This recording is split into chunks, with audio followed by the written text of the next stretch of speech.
विधानसभा में अविश्वास प्रस्ताव गिरने से किसान लगातार रोष में हैं और शहर शहर बीजेपी जेजेपी विधायकों के खिलाफ किसानों की तरफ से रोष प्रदर्शन किया जा रहा है, विरोध किया जा रहा है। निधि के आवंटन द्वारा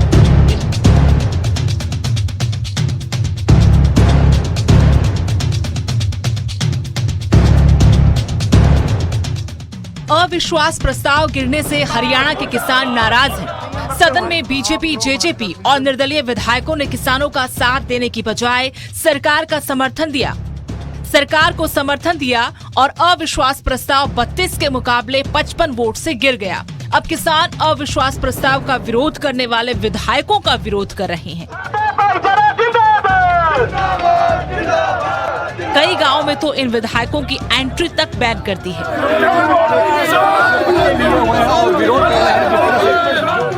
करनाल में नीलोखेड़ी से निर्दलीय विधायक धर्मपाल गोंदर का विरोध हुआ।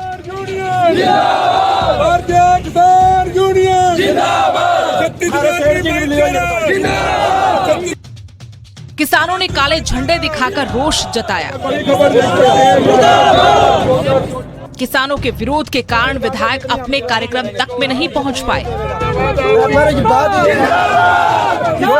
और जब हम धर्मपाल जी की कोठी पर गए, इनकी धर्मपत्नी जी हमसे मिले, उनसे हमने विज्ञापन सौंपा। उनसे भी हमने यही बोला कि आपको हमने आजाद जता रखा है, कोई बीजेपी की टिकट से आप एमएलए नहीं बने।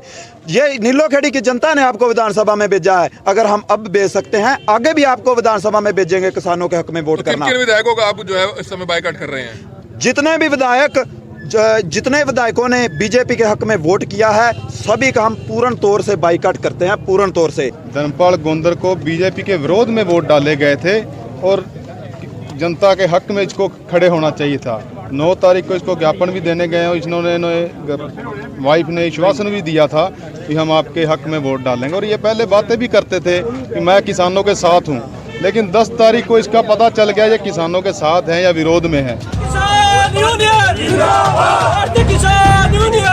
कुरुक्षेत्र में किसानों ने जेजेपी विधायक रामकरण काला का विरोध किया।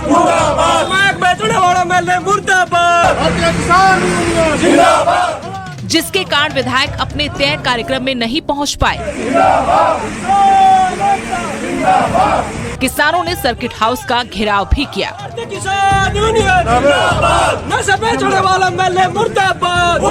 आने लग रहे हैं और रामकरण काला यहाँ पर विधायक जो शाहबाद से वो आने वाला है, लेकिन वो यहाँ पे नहीं आया। लेकिन अंदर कुलविंदर खैरा और योगेंद्र शर्मा बैठे हैं। हम उनसे पूछना चाहते हैं कि आप किसानों की लाश के ऊपर आप केक काट रहे हो। तो प्रशासन ने अभी हमारे को यहाँ पे रोका। प्रशासन कह रहा है अभी हम आपसे बात कराते हैं, हम उनका विरोध करेंगे। हम किसानों की वोट से बने हैं, हम किसानों के साथ हैं। और आज जब वोट देने का टाइम आया तो ये वहाँ पे अपनी बोली खेलते हैं, ये सरकार के साथ लगते हैं।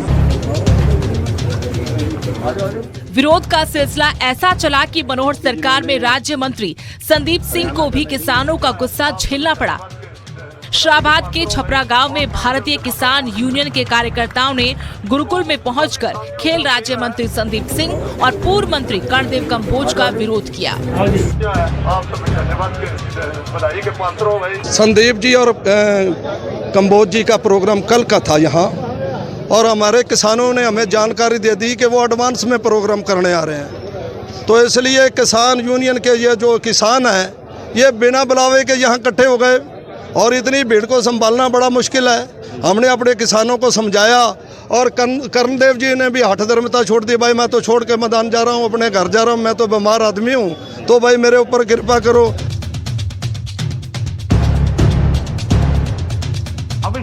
चाहे सीएम मनोहर लाल हो या पीएम मोदी, कई बार किसानों को बता चुके हैं कि 3 कृषि कानून किसानों के फायदे के लिए हैं।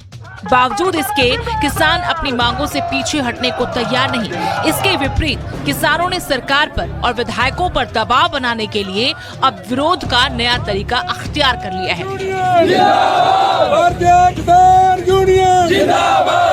गांव-गांव, शहर-शहर किसान अविश्वास प्रस्ताव का विरोध करने वाले जनप्रतिनिधियों के खिलाफ विरोध कर रहे हैं। Bureau report, news 18, Punjab, Haryana, Himachal. निधि के आवंटन द्वारा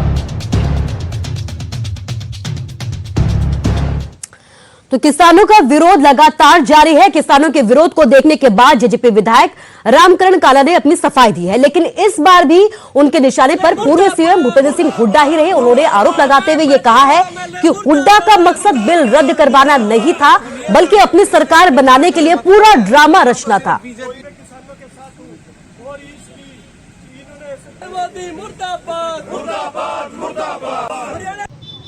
मैं हुड्डा साहब से पूछूंगा भी आप अपने पक्ष में वोट डलवा देते कि आप किसानों के जो मुद्दे थे, जो हमारे 3 कृषि कानून थे, उनके मुद्दे में डलवा देते। जब मैं तो वहाँ गया, जब मेरे को तो जनरल कहने लगे भी आप हाथ खड़े कर दो, भी हमारे साथ आ, या आप जेजेपी के साथ आ। अब वहाँ ऐसे टाइम निर्णय लेना, माने मैं तो कभी मैं किसानों के साथ हूँ।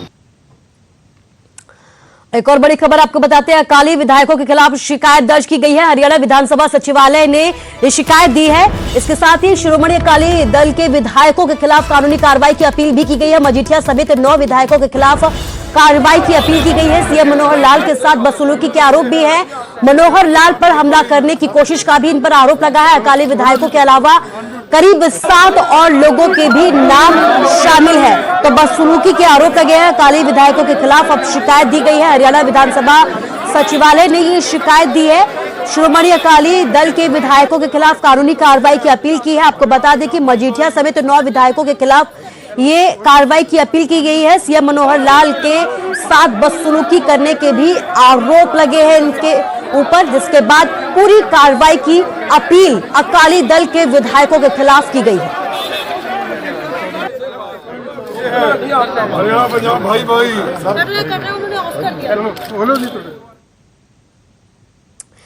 तो महिला दिवस पर महंगाई की बढ़ती कीमतों के विरोध में प्रदर्शन करना पूर्व सीएम भूपेंद्र सिंह हुड्डा को भारी पड़ने लगा है। इस मामले में राज्य महिला आयोग ने नोटिस भेजकर जवाब मांगा है। महिला आयोग ने नोटिस भेजकर हुड्डा से 3 दिन में जवाब मांगा है। नोटिस में हुड्डा पर महिलाओं को अपमान करने का आरोप भी लगाया गया है और इस मामले में 3 दिन में जवाब दाखिल करने के लिए भी कहा गया है। आपको बता दें कि इस वीडियो के सामने आने के बाद हुड्डा को भारी आलोचनाओं का सामना करना पड़ा है। राष्ट्रीय महिला आयोग की अध्यक्ष रेखा शर्मा ने भी इस पर संज्ञान लिया था।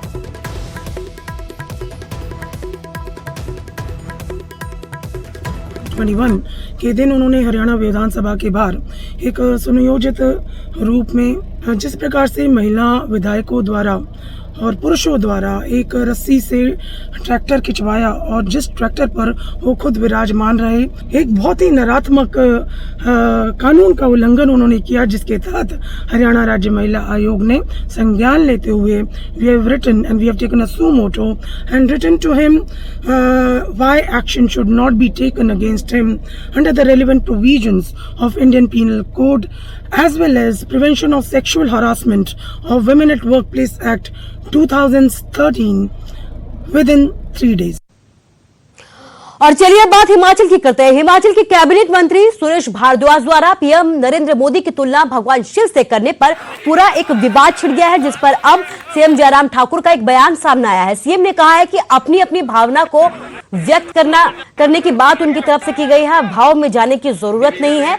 लोकतंत्र में भावना व्यक्त की जा सकती है। ऐसा नहीं है कि आप किसी को भगवान मानो। मेरे नाम के साथ भी राम जुड़ा है, इसका मतलब ये नहीं है कि मैं भगवान हो गया हूं।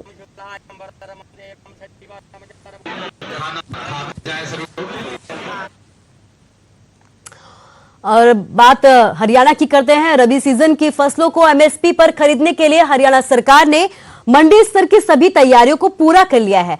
खरीद 2 चरणों में शुरू होगी। सरकार गेहूं और सरसों की सरकारी खरीद 1 अप्रैल से शुरू करेगी। जौ, चना और दालों की एमएसपी पर खरीद 10 अप्रैल से की जाएगी। अगर किसी ट्रांसपोर्टर्स ने 48 घंटे में मंडी में फसल का उठान नहीं किया तो उस पर जुर्माना भी लगाया जाएगा।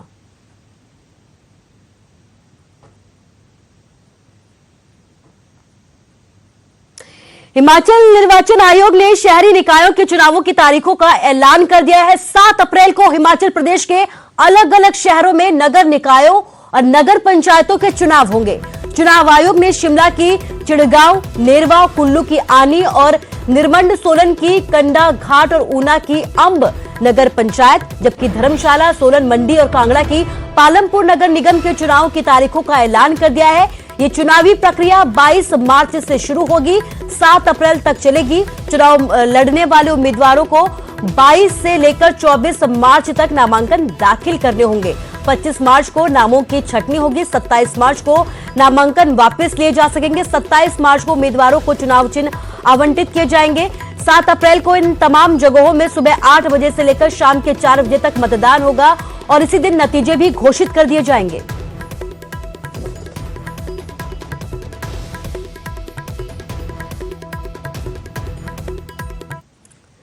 खबर सोनीपत से है। सोनीपत के गांव गोपालपुर से एक दिल दहला देने वाली वारदात सामने आई है, जहां शादी समारोह में पड़ोसी युवक ने ताबड़तोड़ फायरिंग कर दी, जिसमें एक युवती और उसके 2 भाई गंभीर रूप से घायल हो गए। 15 मार्च को युवती की शादी होनी थी। वारदात की सूचना पुलिस को दी गई, जिसके बाद पुलिस ने मौके पर पहुंचकर गोलियों के 6 खोल बरामद किए हैं।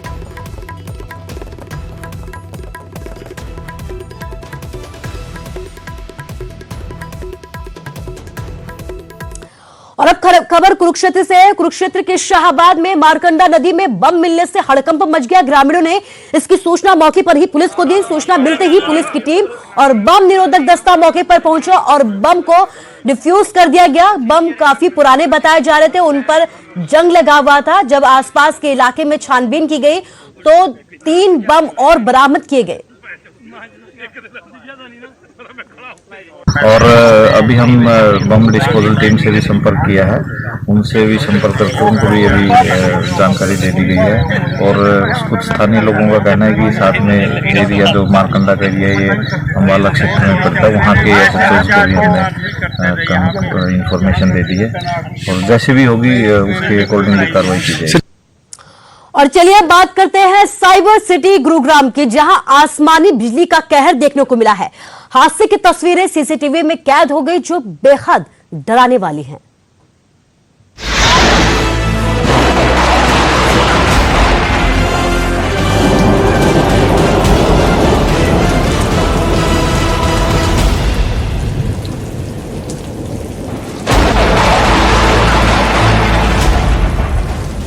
आसमान से बरसी आफत,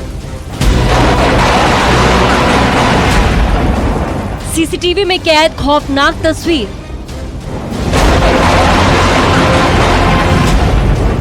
आसमानी बिजली का कहर।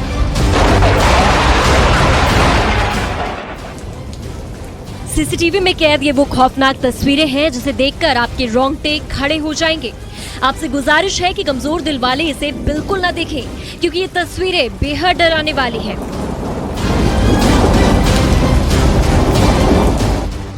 आसमानी बिजली गिरने की खबर यूं तो आपने खूब सुनी होगी, लेकिन इसकी तस्वीरें देखकर पैरों तले जमीन खिसक जाएगी।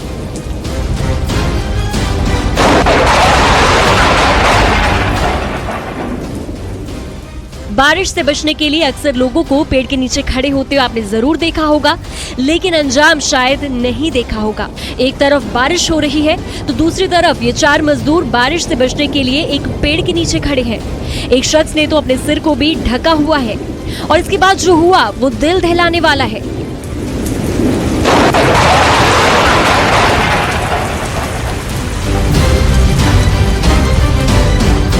महज कुछ सेकंड बाद आसमान से ऐसी बिजली गिरती है कि चारों लोग अचानक गिर पड़ते हैं। पास के ही घर के बाहर लगे सीसीटीवी में ये पूरा हादसा कैद हो जाता है। एक बार फिर देखिए सीसीटीवी में कैद आसमानी बिजली का कहर। करंट ऐसा दौड़ता है कि 3 मजदूर पहले एक साथ जमीन पर गिर पड़ते हैं और फिर चौथा भी कुछ सेकंड बाद गिर पड़ता है। ये तस्वीरें बेहद डराने वाली हैं। आसमानी बिजली का ये कहर गुरुग्राम के सेक्टर 82 में देखने को मिला, जहां बारिश से बचने के लिए पेड़ के नीचे खड़े होना 4 मजदूरों को भारी पड़ गया। लेकिन कहते हैं ना, जाको राखे साइयां मार सके ना कोई, या इतना समझ लीजिए कि मौत छू कर निकल गई। यमराज ने अपने ही भेजे दूतों को वापस बुला लिया।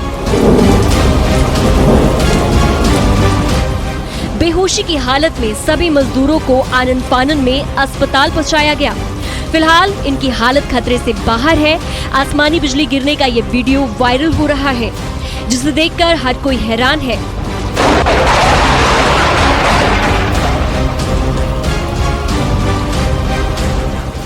अगर आप भी बारिश के दिनों में पेड़ के नीचे खड़े होते हैं तो उससे पहले ये वीडियो जरूर देखिएगा।